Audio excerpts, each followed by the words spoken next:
ಸಚಿವ ಬಿ ನಾಗೇಂದ್ರ ರಾಜೀನಾಮೆ ವಿಚಾರ ರಾಜ್ಯ ರಾಜಕೀಯದಲ್ಲಿ ಅಲ್ಲೋಲ ಕಲ್ಲೋಲ ಸೃಷ್ಟಿ ಮಾಡಿರೋದ್ರ ಬಗ್ಗೆ ಡಿಕೆ ಶಿವಕುಮಾರ್ ಅವರು ಫಸ್ಟ್ ರಿಯಾಕ್ಟ್ ಮಾಡಿದ್ದಾರೆ.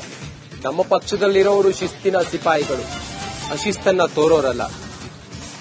ಸಚಿವರು, ಶಾಸಕರು ಎಲ್ಲರೂ ಶಿಸ್ತಿನಿಂದ ಇದ್ದಾರೆ. ಬೆಂಗಳೂರಿನಲ್ಲಿ ಡಿಕೆ ಶಿವಕುಮಾರ್ ಅವರು ನಾಗೇಂದ್ರ ರಾಜೀನಾಮೆ ಬಗ್ಗೆ ಫಸ್ಟ್ ರಿಯಾಕ್ಟ್ ಮಾಡಿದ್ದಾರೆ. ಏನ್ ಹೇಳಿದ್ದಾರೆ ಅನ್ನೋದನ್ನ ಕೇಳೋಣ ಬನ್ನಿ. ನಮ್ಮ ಪಕ್ಷದಲ್ಲಿ ಯಾರು ಶಾಸಕರು ಮಂತ್ರಿರ್ಬೋದು, ಎಲ್ಲರೂ ಕೂಡ ಪಕ್ಷದ ಶಿಸ್ತಿನ ಸಿಪಾಯಿಗಳು. All those who are in the party, either is a worker or MLA or a minister, all of them are very disciplined soldiers of the party. That is what I can tell. ನಮ್ಮ ಪಕ್ಷದಲ್ಲಿ ಯಾರು ಶಾಸಕರು ಮಂತ್ರಿರ್ಬೋದು, ಎಲ್ಲರೂ ಕೂಡ ಪಕ್ಷದ ಶಿಸ್ತಿನ ಸಿಪಾಯಿಗಳು. All those who are in the party, either is a worker or a MLA or a minister, all of them are very disciplined soldiers of the party. That is what I can tell.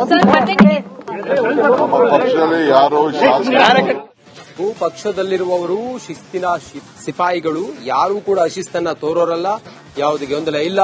DK Shivakumar ಅವರು ಹೇಳಿರುವಂತಹ ಮಾತು, ರಾಜೀನಾಮೆ ವಿಚಾರದ ಬಗ್ಗೆ ಆಗ್ತಿರುವಂತಹ ಚರ್ಚೆ ಬಗ್ಗೆ DK Shivakumar ಅವರು ಸ್ವತಃ ಮಾತನಾಡ್ತಾ ಹಿಂಗೆ ಹೇಳಿದ್ದಾರೆ.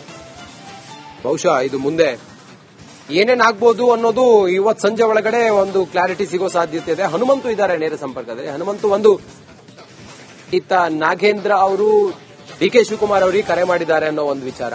ಡಿಕೆ ಶಿವಕುಮಾರ್ ಅವರು ನಾಳೆ ಡೆಲ್ಲಿಗೆ ಹೋಗ್ತಾರೆ.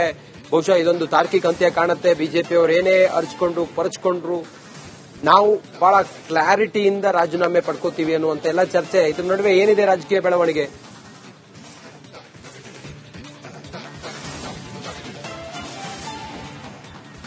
ಈ ನಾಗೇಂದ್ರ ಅವರ ರಾಜೀನಾಮೆ ವಿಚಾರಕ್ಕೆ ಬಿಜೆಪಿ ಪಾದಯಾತ್ರೆಯ ದಿನಾಂಕವನ್ನ ಘೋಷಣೆ ಮಾಡಿದ ನಂತರದಲ್ಲಿ ರಾಜಕೀಯ ವಲಯದಲ್ಲಿ ಸಾಕಷ್ಟು ಸಂಚಲನವನ್ನ ಸೃಷ್ಟಿ ಮಾಡ್ತಾ ಇದೆ. ಪ್ರಮುಖವಾಗಿ ಇವತ್ತು ಬೆಳಗ್ಗೆ ಒಂದು ಸುದ್ದಿ ಹರಿದಾಡ್ತಾ ಇರುವಂತದ್ದು, ಒಂದಷ್ಟು ಮಾಹಿತಿಗಳು ಹೊರಬೀಳ್ತಾ ಇರುವಂತದ್ದು ಏನಂತಂದು ಹೇಳಿದ್ರೆ, ಸ್ವತಃ ನಾಗೇಂದ್ರ ಅವರೇ ಮುಖ್ಯಮಂತ್ರಿ ಅವರಿಗೆ ಕರೆ ಮಾಡಿದ್ರು. ನಾನು ಪಕ್ಷಕ್ಕೆ ಮುಜುಗರ ಆಗಬಾರದು ಅನ್ನೋ ಕಾರಣಕ್ಕಾಗಿ ರಾಜೀನಾಮೆ ಕೊಡ್ತೀನಿ ಅನ್ನುವಂತ ಮಾತನ್ನ ನಾಗೇಂದ್ರ ಅವರೇ ಮುಖ್ಯಮಂತ್ರಿಗಳಿಗೆ ಹೇಳಿದ್ದಾರೆ ಅನ್ನುವಂತ ಮಾಹಿತಿಗಳು ಇತ್ತು. ಈಗ ನಿನ್ನೆ ಕರೆ ಮಾಡಿದ್ದು ಹೌದು, ಆದರೆ ಈ ರಾಜೀನಾಮೆ ವಿಚಾರಕ್ಕಲ್ಲ, ಬದಲಾಗಿ ನಿನ್ನೆ ಬಳ್ಳಾರಿಯಲ್ಲಿ ಒಂದು ಕಾರ್ಯಕ್ರಮ ನಡೀತಾ ಇತ್ತು. ಆ ಕಾರಣಕ್ಕಾಗಿ ನಿನ್ನೆ ನಡೆದಂತ ಜಿಲ್ಲಾವಾರು ಶಾಸಕರ ಸಭೆಯಲ್ಲಿ ಬರ್ಲಿಕ್ಕಾಗಲ್ಲ. ಯಾಕೆಂತಂದ ಹೇಳಿದ್ರೆ ಆಂಧ್ರದ ನಾರಾ ಲೋಕೇಶ್ ಅವರು ಆ ಕಾರ್ಯಕ್ರಮದಲ್ಲಿ ಭಾಗಿಯಾಗ್ತಾ ಇರುವಂತಹ ಹಿನ್ನೆಲೆಯಲ್ಲಿ ನಾನು ಆ ಕಾರ್ಯಕ್ರಮದಲ್ಲಿ ಇದೀನಿ, ಸಭೆಗೆ ಬರಕ್ಕಾಗಲ್ಲ ಅನ್ನುವಂತ ಮಾಹಿತಿಯನ್ನ ಸಿಎಂ ಕಚೇರಿಗೆ ತಲುಪಿಸುವಂತ ಕಾರಣಕ್ಕಾಗಿ ಕರೆ ಮಾಡಿದ್ರು ಅನ್ನುವಂಥದ್ದು. ಇದರ ನಡುವೆ ರಾಜೀನಾಮೆಯ ವಿಚಾರ ಜಟಾಪಟಿ ಪರ ವಿರೋಧದ ಚರ್ಚೆಗಳು ನಡೀತಾ ಇದೆ. ಒಂದು ಕಡೆಗೆ ಈಗ ನಾಗೇಂದ್ರ ಅವರು ರಾಜೀನಾಮೆ ವಿಚಾರದ್ದು ಇಲ್ಲ ಅನ್ನುವಂತ ಮಾತನ್ನ ಹೇಳ್ತಾ ಇದ್ದಾರೆ.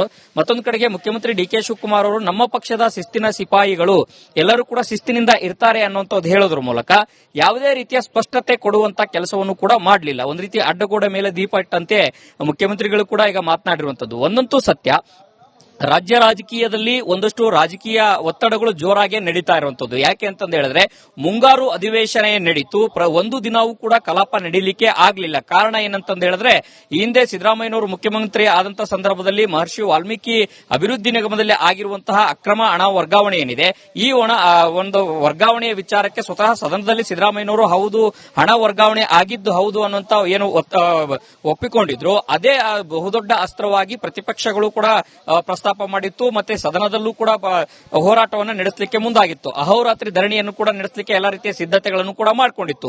ಆದ್ರೆ ಈ ರೀತಿಯ ಗದ್ದಲ ಮತ್ತೆ ಧರಣಿಗಳ ಹಿನ್ನೆಲೆಯಲ್ಲಿ 2 ದಿನಗಳ ಮುಂಚೆಯೇ ಅಧಿವೇಶನ ಮೊಟಕುಗೊಳ್ಳಿತು. ಹಾಗಾಗಿನೇ ಸದನದ ಆಚೆಗೆ ಈಗ ಪಾದಯಾತ್ರೆಯನ್ನು ನಡೆಸಲಿಕ್ಕೆ ಬಿಜೆಪಿಯು ಕೂಡ ಎಲ್ಲಾ ರೀತಿಯ ತಯಾರಿಗಳನ್ನ ಮಾಡಿಕೊಂಡಿದ್ರು. ಆದ್ರೆ ಈ ರೀತಿಯ ಪ್ರಯತ್ನಗಳು, ಪಾದಯಾತ್ರೆಗಳು, ಅದರಲ್ಲೂ ಕೂಡ ಮೀಸಲಾತಿ ಕ್ಷೇತ್ರಗಳನ್ನ ಗುರಿಯಾಗಿಸಿಕೊಂಡು ಬಿಜೆಪಿ ಪಾದಯಾತ್ರೆ ಮಾಡುವುದರಿಂದ ಅದು ಪಕ್ಷಕ್ಕೆ ಸಾಕಷ್ಟು ಮುಜುಗರ ಆಗಬಹುದು, ಸರ್ಕಾರಕ್ಕೂ ಕೂಡ ಸಾಕಷ್ಟು ಮುಜುಗರ ಆಗಬಹುದು ಅನ್ನೋ ಲೆಕ್ಕಾಚಾರದಲ್ಲಿ ಒಂದಷ್ಟು ರಾಜೀನಾಮೆ ಪಡೆಯುವ ಚಿಂತನೆ ಅಂತೂ ಕಾಂಗ್ರೆಸ್ ಪಕ್ಷದಲ್ಲಿ ಜೋರಾಗಿ ನಡೀತಾ ಇದೆ. ಅದು ಮುಖ್ಯಮಂತ್ರಿಗಳು ದೆಹಲಿಗೆ ಹೋದಂತಹ ಸಂದರ್ಭದಲ್ಲಿ ಚರ್ಚೆ ಮಾಡಿ ಅಂತಿಮವಾಗಿ ಯಾವ ನಿರ್ಧಾರ ತೆಗೆದುಕೊಳ್ತಾರೆ ಅನ್ನೋದು ಕಾದು ನೋಡಬೇಕಾಗಿದೆ.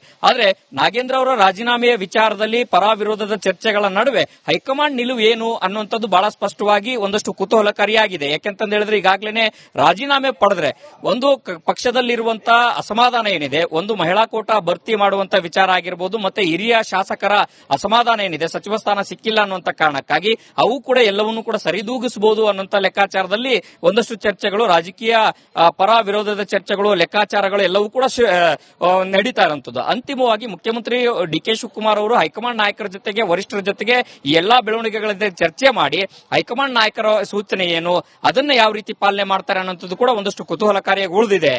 Ranjit. Okay, thank you Hanumanthu ನಿಮ್ಮೆಲ್ಲ ಮಾಹಿತಿಗಾಗಿ.